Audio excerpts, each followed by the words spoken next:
This week's parshas, Parshas Vayechi. Parshas Vayechi, Yaakov is upon his deathbed, and he would like to bless his 12 sons before he departs this world, to give them a bracha. What is very interesting, if you look at the context of the brachas, you see, of the blessings, you see that Yaakov did not necessarily say things that we would assume would be brachos, blessings. What we assume would be a blessing would be, for instance, if they blessed him with material wealth, knowledge, success, happiness, and so on, the good stuff. But Yaakov's blessings contain a vast amount of bad stuff, of admonishing them for certain traits they may have exhibited or will exhibit in the future, telling them that he has nothing to do with this activity they engaged in, and so on. It almost seems like a rebuke, not a blessing.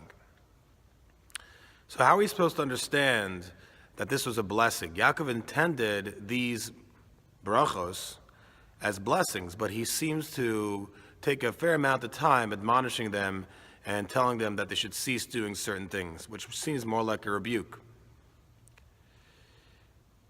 Yaakov gives a combined blessing for Shimon and Levi.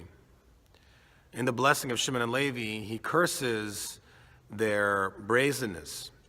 He says that it is very strong brazenness and it's cursed.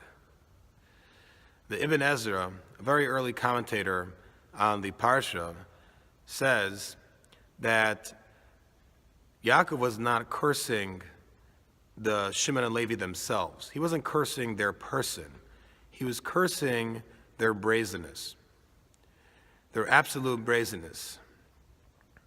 So the focus of Yaakov was not on the person themselves. It's not that he thought that his sons were bad people. He thought his sons were good people, obviously, but good people, even good people, have bad traits that they have to watch out for. So what's the blessing, like we asked before? Seems more of a rebuke. So Ibn Ezra explains that if a person realizes his bad traits and minimizes them, then his bracha, his blessing, will start to rise. Meaning that if a person realizes what he has to work on, where he has to put his efforts into, where are his strengths, then, and his weaknesses, then he can overcome those weaknesses and become a better person. So Yaakov was giving a blessing to his sons. He was giving a blessing to his sons in the form of a rebuke, because the rebuke was showing them that Yaakov recognized certain traits that could make them fall and become worse people, and Yaakov wanted them to realize where their shortcomings were and be able to put up fences and guard themselves from using those traits in an evil way.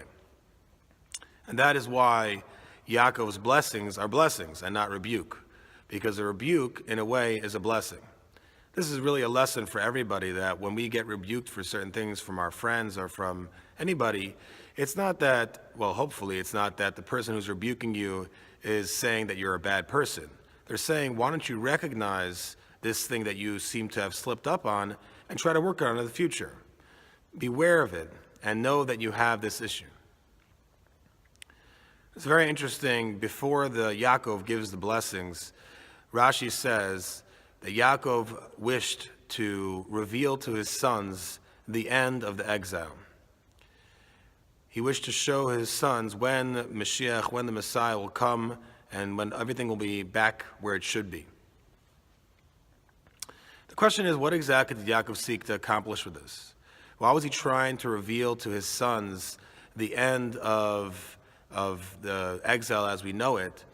What was the purpose? And why was he doing it right before his death? Have a good Shabbos. Let me know if you had come up with any answers.